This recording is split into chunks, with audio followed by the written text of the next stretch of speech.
year over year. So are they missing any bigger pieces that were contributing to that win streak? Who's to say right now? I mean, we could look at that at another episode. Real quick, though, and we should change it over to the National League, but the LA Angels, do you just expect more mediocrity from them?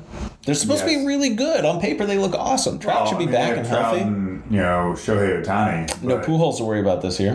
I think that's it, man. I feel like that's really all they have. They just have nothing else to back it up. Yeah. And, they're in a market that has the Angels. They're never going to get the press. It doesn't matter how good they are.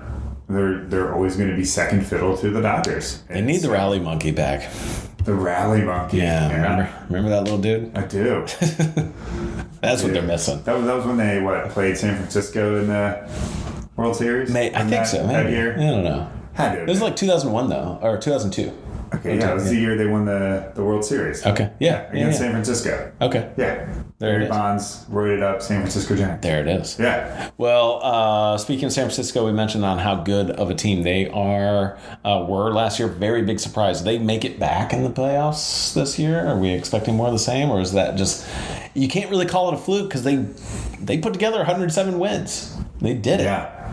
That was a good record for them. I'm not 100% sure all the turnover they're going to end up with or what they're going to be able to add to that team, but that's a tough division, man. Because let's be real, the Padres, really struggled down the finish line there, and I think that could be one of those teams that could steal a couple wins from the Giants and the Dodgers this year and be in a much better position to be in the playoffs. And when you're really talking about only a couple teams making it in baseball, maybe the Giants could be on the outside looking in, but if you're over 100 wins one year to then drop all the way back out of playoff contention would be pretty tough, unless you're like the Florida Marlins of 97 where you then sell everybody off. So. All right, so who did not make it though last year, who you would expect to who could win or at least earn a playoff spot for this year? Oh, the Tigers. I already went over that. No, an NL. You got an NL team, right? Oh, I got an NL team? You should. Oh. Come on. No, I wasn't thinking about that. Well, I'm going to go with the Padres then. Right. I think there's a couple of easy ones though. Cincinnati Reds were another one. That was a team that had their destiny in control.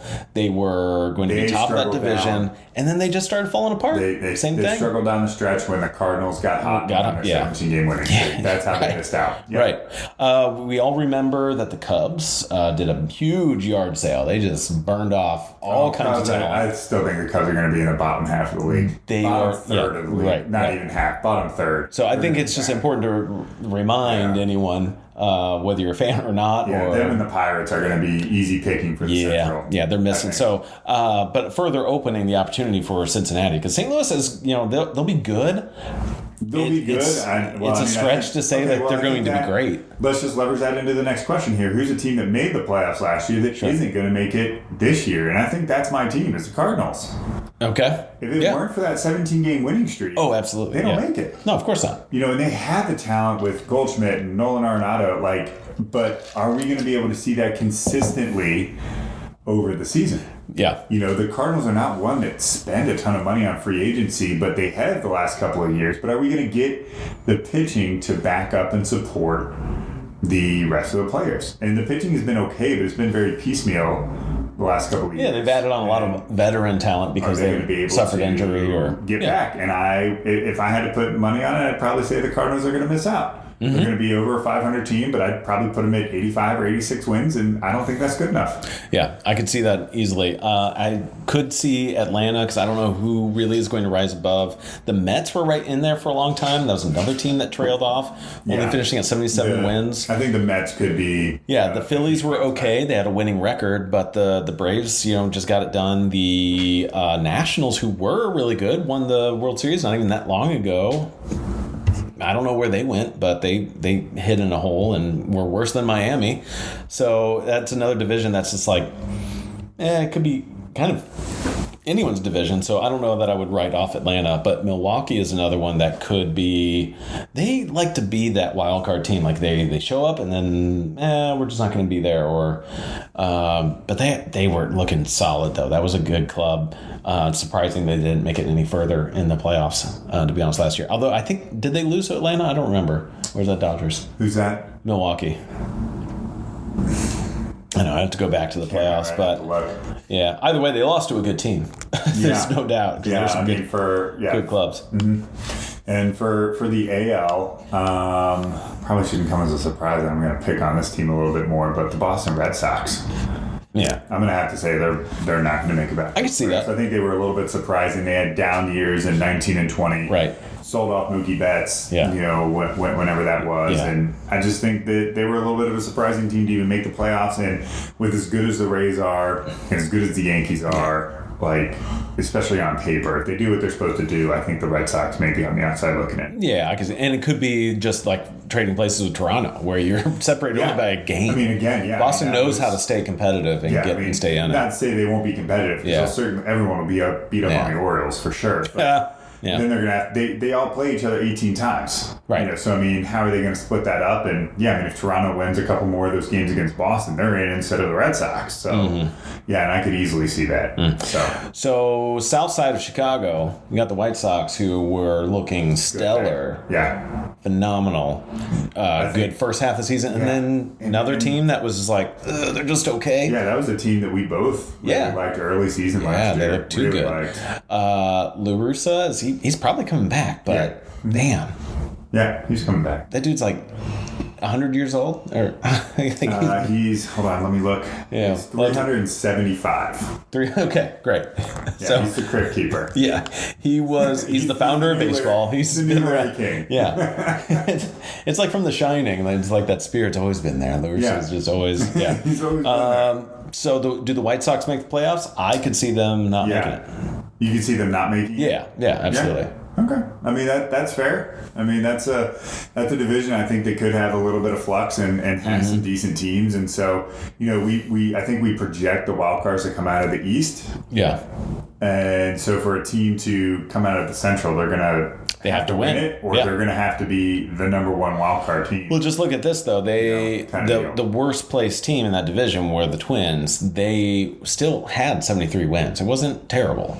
We're not talking about Texas, Baltimore, Arizona, Pittsburgh. Yeah, Pittsburgh. They weren't one of those teams. And really, looking at the National League, I mean, they were better than the last 5 teams with those wins. They would fit right under Colorado, who had 74 wins. Yeah. So I think, they could.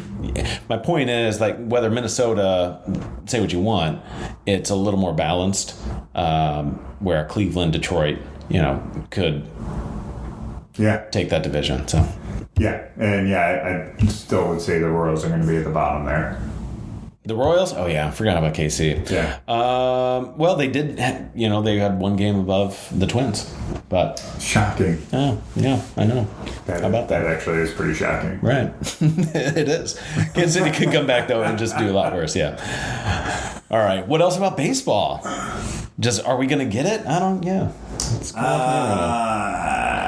Yeah, we're going to get it. We're going to have something. Sure, we'll get it. Why not? I don't know when. Yeah. All right. Probably not April. I don't know that we're going to have our quote-unquote, opening day weekend, like, end of March, start of April, like we're projected. Yeah. So, I wouldn't be surprised if they cut off a couple weeks, to even be like maybe that's one of the things they bargained, like, we got to have, 3 weeks of spring training. Yeah. And so that means they're bleeding into the season, so it's 150 games instead of 160. We'll see. Which is something that I know either players or owners were looking for. I think probably more on the player side, that they want a somewhat abbreviated, less grueling of a season, so you get a few more breaks built in. Yeah, I mean, to be honest, if you took it down to 150, spread out. Right. The games just a little bit here and there, gave them like 2 days off in a row after a series or something like that. Like, is that really or every a big other deal? series, give them 2 days off. we're not really missing much, over the course of the season. Yeah. So still baseball every day. The owners aren't going to want to do that because they're going to lose, revenue from essentially 6 games of home revenue, plus 12 games of total TV revenue. Sure. They won't love that, but. And I had one more thought. Oh, it was like the double headers. The double headers were so fantastic to finish at 7 innings. Love those. I want to see a lot more of those. So maybe that's a way that you just say, hey, we're going to play more double headers. We'll still hit that 162. Yeah. All of those games. You just one full day of baseball, though. It's a longer day, but I have shorter really games. Enjoyed the double headers where it's 7 innings. Like you get through it. Yeah. You're like, dang, dude, I watched a little bit more than like a regular game, but 2 games happen. Like this was pretty neat. Like, and it just kind of there was more action. It felt like it was like a series within a series. Yeah, it was kind of condensed. I enjoyed it. And then the other big thing that is coming is the universal DH coming to the National League. Good point. What are your thoughts? You're a National League guy. What are your thoughts? We've had so many conversations over the years about this that it was always coming. Yeah. I'm going to say that, if there was a stronger stance to not have it, I would vote for that, but I don't see how we were ever going to get away from it. It's the way sports have evolved is that they have gotten so specialized that it's almost unfair then to ask a pitcher to go hit because their focus is purely throwing the ball and getting guys out. Yeah. Not to hit the ball and be offensive.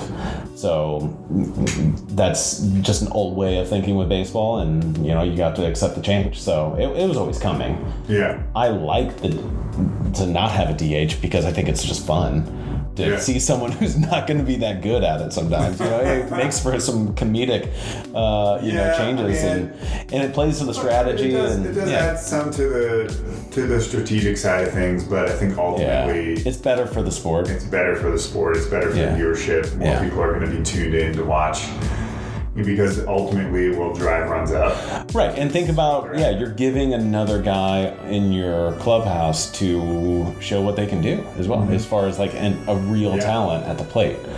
I don't need name any pitcher. I mean, we only have the one Shohei, but any other pitcher. Yeah, I mean, he's obviously going to be exempt because that dude can... And he can do it. He's a unicorn on that, but... anyway, like Greg Maddux, so going back to that name. Yeah. I don't need to see that dude hit. All right. Well, that's going to do it for our episode, my man. Next time we're back, we're going to talk about March Madness. I can't wait. Bracket. So, we'll see. We'll put this out there. We'll have marketing. Marketing's got to give a shout out. We're still sipping on some Dickel right now. It's totally still got some. It was so good last time. We went right back to the spicy Dickel. So that's all we got. Thanks so much for tuning in. We'll see y'all next time.